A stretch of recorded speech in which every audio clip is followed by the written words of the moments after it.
सकारात्मक सोच को आओ सारे भारत में फैलाए, सकारात्मक ऊर्जा का आओ सब में संचार कराए।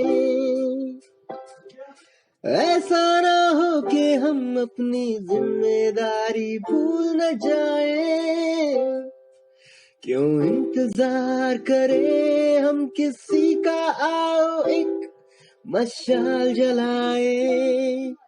सकारात्मकता के उदय का चलिए हम उद्घोष कराए। RJS जय हिंद के नारों से अपना देश जगाए, RJS वंदे मातरम से सारी सरकार जगाए। महाराणा प्रताप का पूरा नाम महाराणा प्रताप सिंह सिसोदिया है। इनका जन्म उदयपुर मेवाड़ के में सिसोदिया राजपूत परिवार में 9 मई 1540 ईस्वी में हुआ था। इनका नाम इतिहास में वीरता, शौर्य, त्याग, पराक्रम और दृढ़ प्रण के लिए अमर है। महाराणा प्रताप उदयपुर मेवाड़ में सिसोदिया राजपूत राजवंश के राजा थे। इनका राज्याभिषेक 28 फरवरी 1572 ईस्वी में गोगुंदा में हुआ था। इनके शासनकाल में मुगल सम्राट अकबर बिना युद्ध के महाराणा प्रताप को अपने अधीन करना चाहते थे।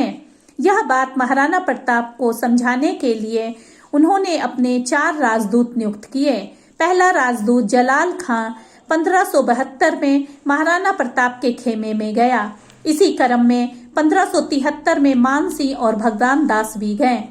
अंत में अकबर ने अपने चौथे राजदूत राजा टोडरमल को दिसंबर 1573 ईस्वी में महाराणा प्रताप को यह समझाने के लिए भेजा कि प्रताप सम्राट अकबर की अधीनता स्वीकार कर लें, परंतु महाराणा प्रताप ने चारों ही राजदूतों को निराश कर दिया। इसके परिणाम स्वरूप हल्दी घाटी का ऐतिहासिक युद्ध हुआ। यह युद्ध 18 जून 1576 ईस्वी में मेवाड़ तथा मुगलों के मध्य हुआ था। लंबे समय तक चले भयंकर युद्ध में अंततः राणा प्रताप विजय हुए। अकबर की विशाल सेना के सामने मुट्ठी भर राजपूतों का टिक पाना असंभव था, परंतु इस युद्ध में राजपूतों ने मुगलों के छक्के छुड़ा दिए। महाराणा प्रताप के पास उनका प्रिय घोड़ा चेतक था, जो दुनिया के सर्वश्रेष्ठ घोड़ों में से एक था। हल्दी घाटी के युद्ध में राणा प्रताप का प्रिय घोड़ा चेतक घायल हो गया था। इस युद्ध के बाद महाराणा प्रताप को जंगल में आश्रय लेना पड़ा। अपनी गुरिल्ला युद्ध नीति द्वारा उन्होंने अकबर को कई बार मात दी। घास की रोटियों और जंगल के पोखरों के जल पर ही किसी प्रकार जीवन व्यतीत करने को बाध्य होना पड़ा। अरावली की गुफाएं ही उस समय उनका आवास थी और सीला ही सैया थी। मुगल चाहते थे कि महाराणा प्रताप किसी भी तरह से दुश्मन के सामने सिर झुका दे और दीने इलाही धर्म अपना लें। इसके लिए मुगलों द्वारा कई प्रलोभन संदेश भी भिजवाए गए, लेकिन राणा प्रताप अपने निश्चय पर अडिग रहे। प्रताप राजपूत की आन का वह सम्राट, हिंदुत्व का वह गौरव सूर्य इस संकट, त्याग और तप में भी अडिग रहा। कंदमूल और फल खाकर भरण पोषण करना उन्हें मंजूर था, परंतु अकबर का आधिपत्य स्वीकार करना पसंद नहीं था।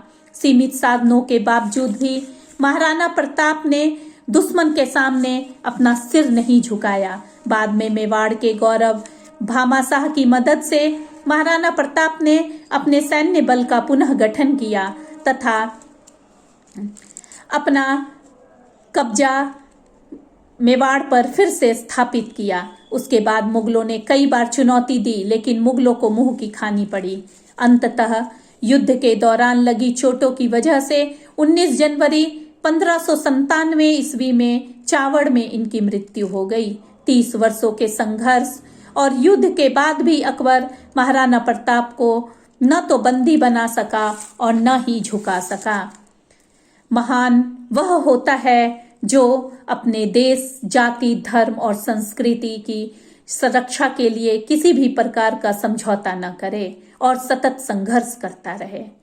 ऐसे व्यक्ति लोगों के दिलों में जन्म जन्म तक जिंदा रहते हैं। ऐसे ही भारत के महान सपूत थे श्री महाराणा प्रताप सिंह सिसोदिया। ऐसे महान सपूत को आज मैं सभी आरजेएस परिवार के सदस्यों की तरफ से श्रद्धांजलि अर्पित करती हूँ। जय हिंद, जय भारत। आरजेएस जय हिंद के नारों से अपना देश जगाए, आरजेएस वंदे मातरम से सारी सरकार जगाए।